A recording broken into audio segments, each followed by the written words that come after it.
Next topic है अपना integrated rate equation. देखो हमने पहली वीडियोस में ये देखा, पहले हमने टॉपिक कवर करे, उनमें ये देखा था कि कंसंट्रेशन ऑफ रिएक्टेंट का रेट ऑफ रिएक्शन पे काफी प्रभाव पड़ता है, ठीक है। और उसको क्या बोलते थे, डिफरेंशियल रेट इक्वेशन। तो डिफरेंशियल रेट इक्वेशन को इंटीग्रेट करा जाता है और उनको बोला जाता है integrated rate equation. Her order of reaction के लिए वो इंटीग्रेटेड रेट ऑफ रिएक्शन हम कैलकुलेट कर सकते हैं, लेकिन जनरली हम पढ़ते हैं for zero order reaction, for first order reaction, ठीक है। तो सबसे पहले हम यहाँ देखते हैं integrated rate equation for zero order reaction. for zero order reaction and let me tell you, हम यहाँ पे इनके साथ साथ इंटीग्रेटेड रेट इक्वेशन के साथ साथ कुछ एक और टर्म्स भी देखेंगे, जैसे हाफ लाइफ होता है, यूनिट्स होता है। यूनिट्स पहले कवर कर चुके, तो बस जनरल डिनोशन देखेंगे कि क्या वैल्यू आती है उनकी। तो देखो इंटीग्रेटेड रेट इक्वेशन क्या होगी अपनी, हमने कोई जनरल रिएक्शन ले ली जिसमें ए रिएक्टेंट प्रोडक्ट में कन्वर्ट हो रहे थे, ठीक है। ए रिएक्टेंट प्रोडक्ट में कन्वर्ट हो रहे थे अपने, वो कितने भी हो सकते हैं, कैसा भी हो सकता है।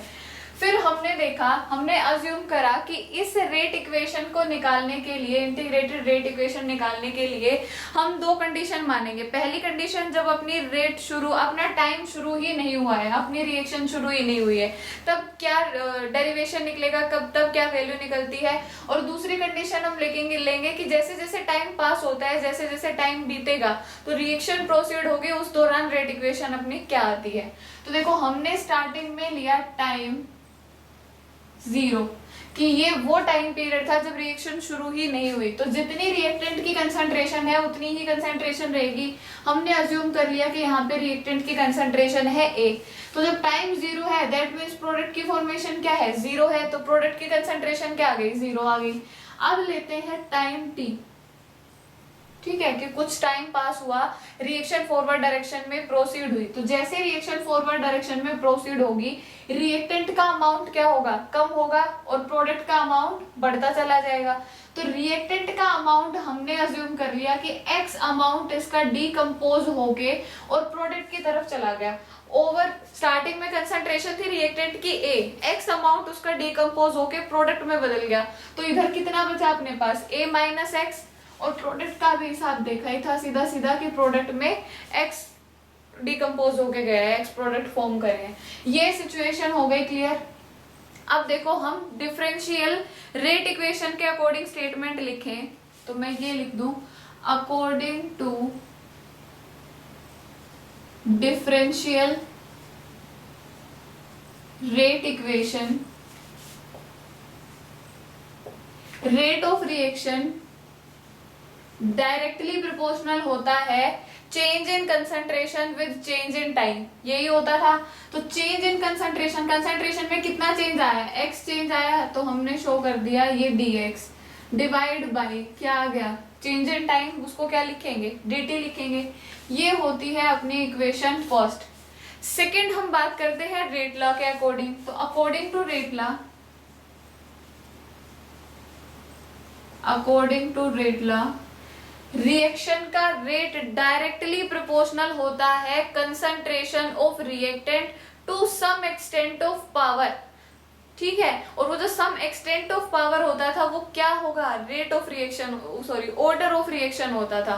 तो यहाँ ऑर्डर कितना है अपना जीरो, तो उस अकॉर्डिंग वैल्यू पुट करेंगे, लेकिन उससे पहले का लिखते हैं rate is directly proportional to concentration of reactant. Reaction शुरू होने के बाद क्या हालात देखेंगे, पहले तो कुछ गड़बड़ होती ही नहीं है। और इसकी पावर, एक्सटेंट ऑफ पावर को ऑर्डर ऑफ रिएक्शन बोलते, फिर ऑर्डर क्या है अपना जीरो, तो हमने क्या लिख दिया, ये जीरो। ये क्या आ गई, equation second.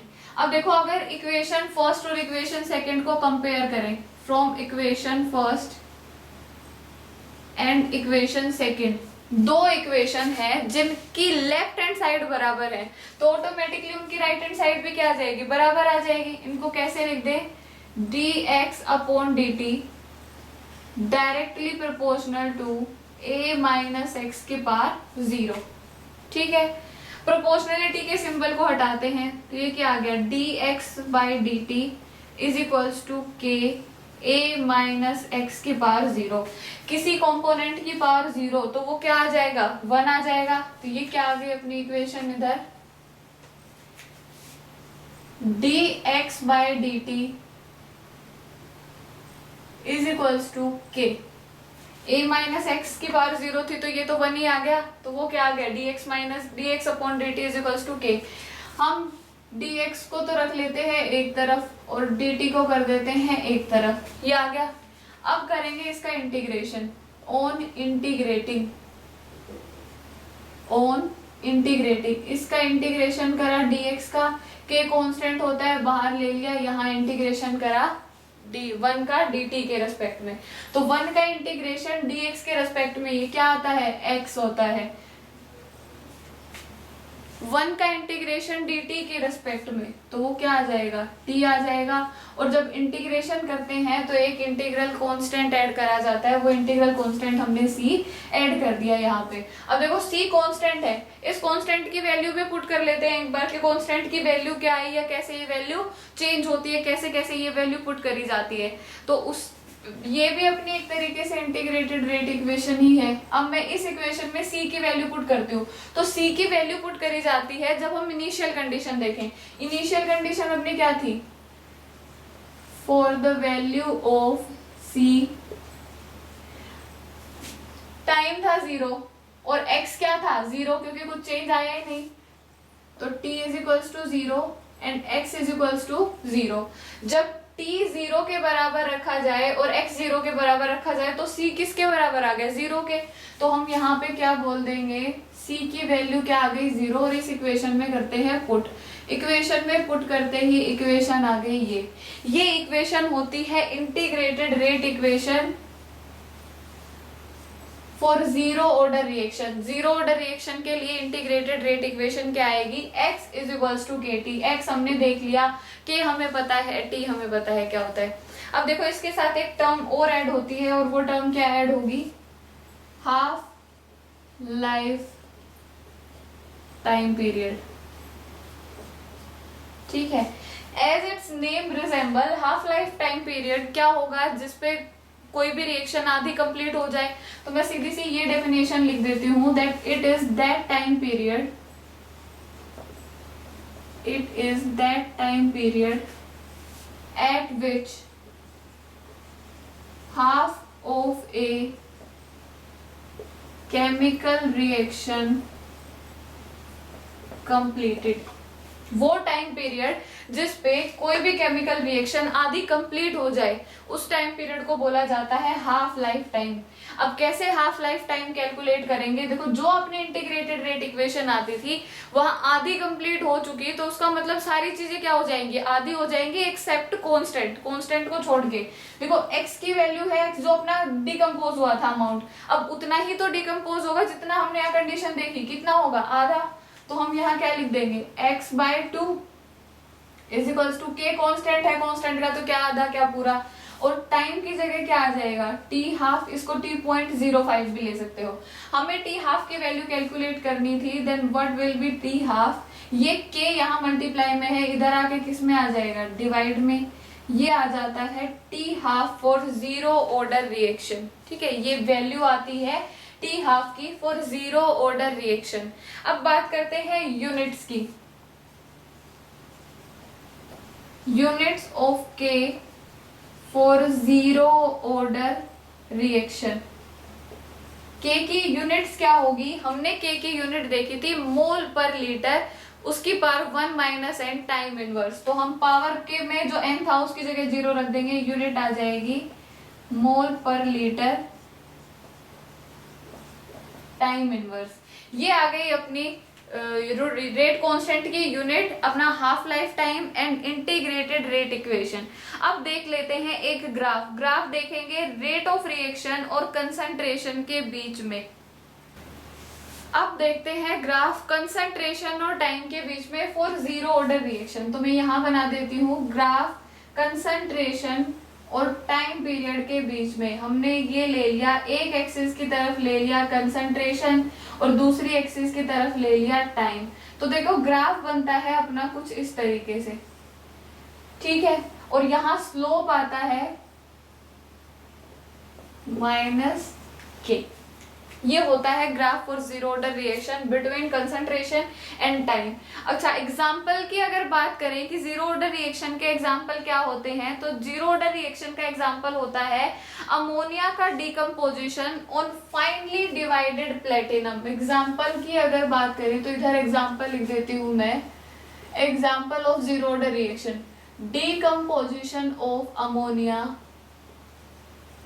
decomposition of ammonia on finely divided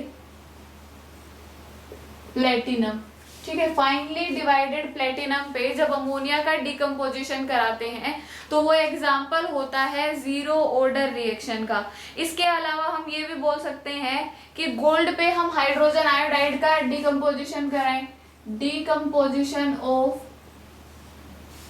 hydrogen iodide on gold, ये भी जीरो ऑर्डर का एग्जांपल आता है और इनके अलावा भी जीरो ऑर्डर के एग्जांपल होते हैं। यहाँ अपनी जीरो ऑर्डर के लिए इंटीग्रेटेड रेट इक्वेशन हो गई complete, including some important terms like half life time, graph and units of rate constant for zero order reaction.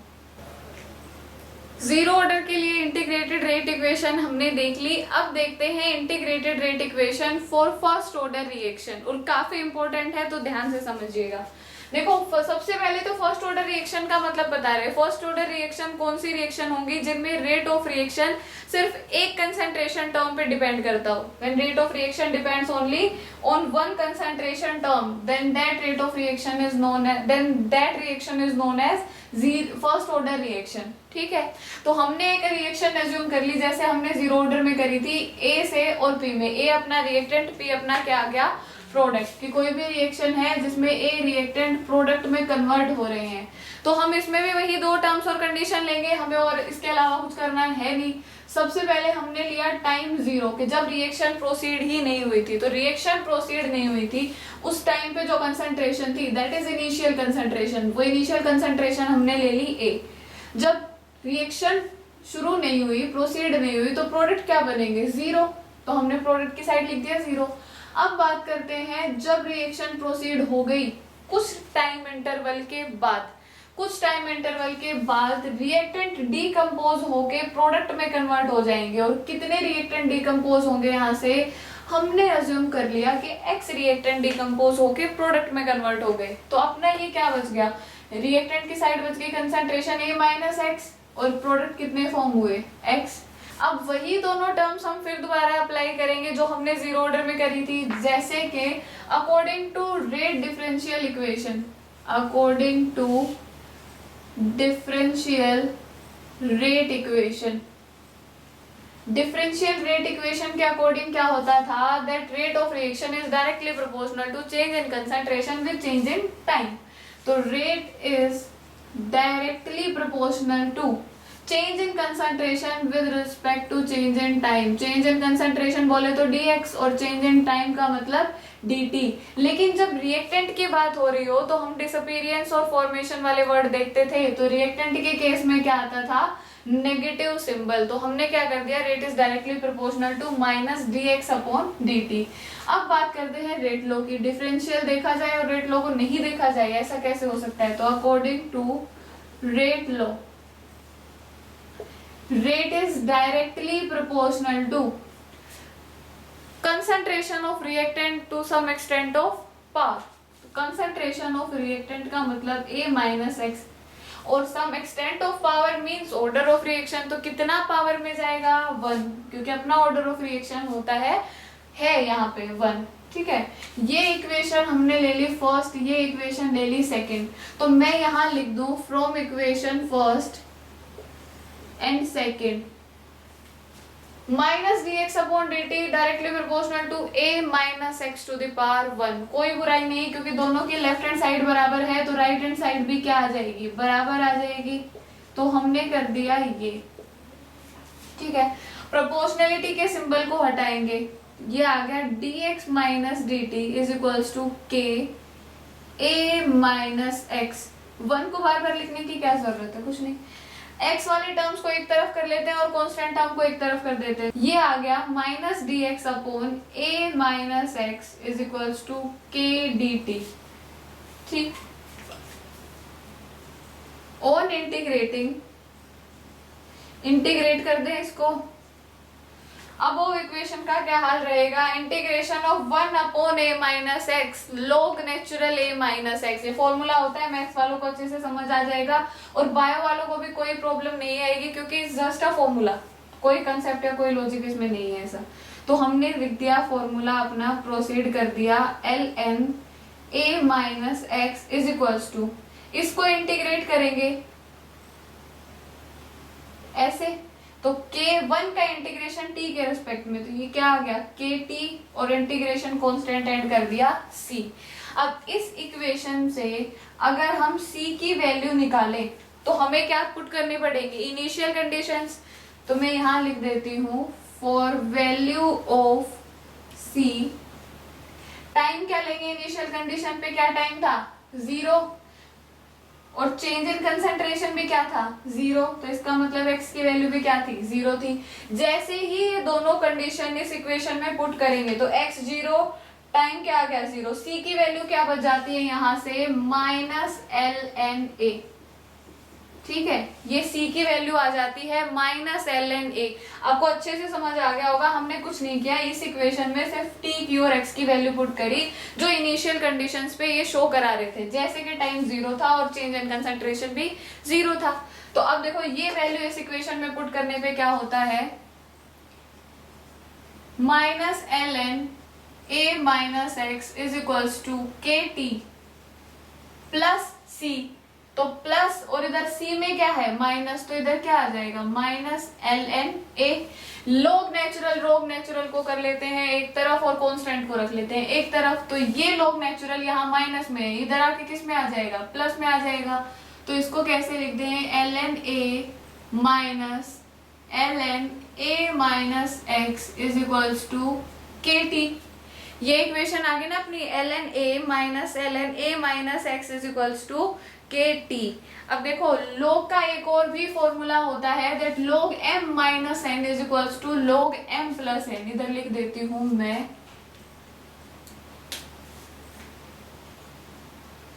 log m minus log n is equals to log m upon n। ये m और n कोई भी दो अपने terms हो सकती है, कोई भी दो वेरिएबल हो सकते हैं। तो हम यहाँ पे अगर ये फॉर्मूला अप्लाई करें तो अपनी इक्वेशन क्या आ गई, ln a upon a minus X is equals to kt। ठीक है, अब हम यहाँ से रेट कांस्टेंट की वैल्यू निकालना चाहें तो रेट कांस्टेंट की वैल्यू निकाल सकते हैं, हम टाइम की वैल्यू निकालना चाहें तो टाइम की वैल्यू निकाल सकते हैं, डिपेंडिंग ऑन यू। हम मान लेते हैं कि हमने टाइम की वैल्यू निकाली, तो जो k यहाँ मल्टीप्लाई में था इधर आके किस में आ जाएगा डिवाइड में, तो ये क्या आ गया t is equals to 1 upon K ln a upon a minus X. अब एक छोटी सी बात और ध्यान रखेंगे कि जब हम log नेचुरल को log में कन्वर्ट करेंगे तो उसकी बेस वैल्यू से उसको मल्टीप्लाई कर देंगे, और यहाँ पे बेस वैल्यू होती है 2.303। तो ये इक्वेशन आ गई 2.303 डिवाइडेड बाय के log a upon a minus x. ये हमें मिल गई integrated rate equation for first order reaction, जिसमें t है टाइम पीरियड, 2.303 कांस्टेंट, के rate constant, log you'll know, a होती है initial concentration, a minus x होती है फाइनल कंसंट्रेशन, जो रिएक्शन कंप्लीट होने के बाद फाइनल कंसंट्रेशन जो बची वो। अब देखो जैसे जैसे हमने जीरो ऑर्डर रिएक्शन के लिए निकाला था half life time and units, तो अगर यहाँ पे यूनिट ऑफ रेट कांस्टेंट की बात करें तो यूनिट ऑफ रेट कांस्टेंट क्या आएगी, unit of rate constant time inverse, second inverse, minute inverse, are inverse. सभी को पता है, अगर किसी को नहीं पता तो हमारी पिछली वीडियो चेक करो जिसमें हमने ऑर्डर ऑफ रिएक्शन के साथ साथ रेट कांस्टेंट ऑफ रिएक्शन की यूनिट भी निकालनी देखी थी। ठीक है, अब बात करते हैं हम हाफ लाइफ टाइम की, which is very important. Half life half life time period की क्या होगी डेफिनेशन, जैसा कि हमने जीरो ऑर्डर रिएक्शन में देखा, that time period eight which half of the reaction completed, उसको बोलते हैं हाफ लाइफ टाइम। जब हाफ रिएक्शन कंप्लीट होगी दैट मीन्स कंसंट्रेशन भी क्या हो जाएगी, आधी, टाइम भी क्या हो जाएगा, आधा। तो हम इस इक्वेशन में वही आधी वैल्यू पुट कर देते हैं। तो यहाँ t की वैल्यू तो क्या आई, t half 2.303 dividing by k। लो थोड़ा सा ध्यान से समझना, देखो इनिशियल कंसंट्रेशन थी अपनी A, तो इनिशियल तो देखो एज इट इज ही रहेगी अपनी, कोई चेंज नहीं। A माइनस एक्स होती है फाइनल कंसंट्रेशन। तो आधी रिएक्शन कंप्लीट होने के बाद अगर शुरुआत में कंसंट्रेशन A थी तो आधी कंप्लीट होने के बाद कंसंट्रेशन क्या बचेगी, A की आधी, A डिवाइडेड बाय 2। तो मैं उसको ऐसे कर देती हूँ A डिवाइडेड बाई 2। अगर आप इस कंसेप्ट से इसको समझ जाते हो तो बहुत अच्छा है, नहीं तो हम ये देख ले कि A थी और A माइनस एक्स, तो मैं क्या कर दूं, A upon A minus A divided by 2, के इसके आधे को माइनस कर दें तो भी क्या बचेगा, नीचे A बाई 2 ही बचेगा। तो वो आपकी समझ पे आप इसको कैसे करते हैं, तो इनमें से कोई भी कंसेप्ट आप इस्तेमाल कर सकते हैं। जैसे ही इनको सोल्व करेंगे तो यहाँ आएगा log 2 और उस log 2 की वैल्यू सोल्व करने पे t हाफ की वैल्यू आती है अपनी कुछ इस तरीके से, t half will be 0.693 divided by k। ठीक है, तो for first order reaction T half की वैल्यू आ जाती है, ये चीज भी है अपनी इम्पोर्टेंट और ये चीज भी है अपनी मोस्ट इम्पोर्टेंट, क्योंकि कई बार बोर्ड क्वेश्चंस इनसे ही पूछ लिए जाते हैं। कई सारे कॉम्पिटिटिव एग्जाम्स में न्यूमेरिकल पूछे जाते हैं फॉर फर्स्ट ऑर्डर के लिए, जो इंटीग्रेटेड रेट इक्वेशन होती है उससे रिलेटेड। अब देखो ग्राफ्स की बात करते हैं, तो मैं ग्राफ देखती हूँ सबसे पहले। ग्राफ के बारे में बात करते हैं तो हम दो ग्राफ देखेंगे, एक ये और एक ये। ऐसे तो काम नहीं चलेगा, इनमें कोऑर्डिनेट्स भी अप्लाई करने पड़ेंगे, डिनोशन डालनी पड़ेगी। तो हमने इधर देख लिया log a माइनस एक्स के बीच में और टाइम के बीच में। तो देखो इस इक्वेशन को अगर इस्तेमाल करें तो log a माइनस एक्स और टाइम के बीच में अगर ग्राफ देखेंगे तो वो एक स्ट्रेट लाइन का ग्राफ बनेगा, और वो स्ट्रेट लाइन का ग्राफ बनेगा कुछ ऐसे, ठीक है। और यहाँ पे स्लोप की वैल्यू आती है k अपॉन, स्लोप की वैल्यू आती है k अपॉन 2.303, ठीक है। यहाँ k की वैल्यू आ जाती है, सॉरी स्लोप की वैल्यू आ जाती है k अपॉन 2.303। ये है अपना ग्राफ नंबर 1। अब ग्राफ नंबर 2 की बात करते हैं। तो ग्राफ नंबर 2 हम देखेंगे टी हाफ के बीच में और कंसंट्रेशन के बीच में। तो इधर ले लिया हमने टी हाफ, इधर ले लिया हमने कंसंट्रेशन। देखो अगर टी हाफ की बात करें और कंसंट्रेशन की बात करें तो हमारी नजरें रहे सिर्फ इस इक्वेशन पे, और इस इक्वेशन में देखने पे क्या कहीं से ऐसा दिख रहा है कि टी हाफ और कंसंट्रेशन के बीच में कोई रिलेशनशिप है?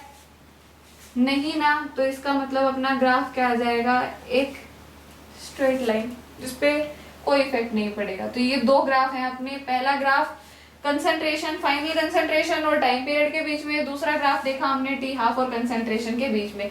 ये आ गई अपनी फर्स्ट ऑर्डर रिएक्शन के लिए integrated rate equation, including some important terms जैसे unit of rate constant, half life time and some important graphs.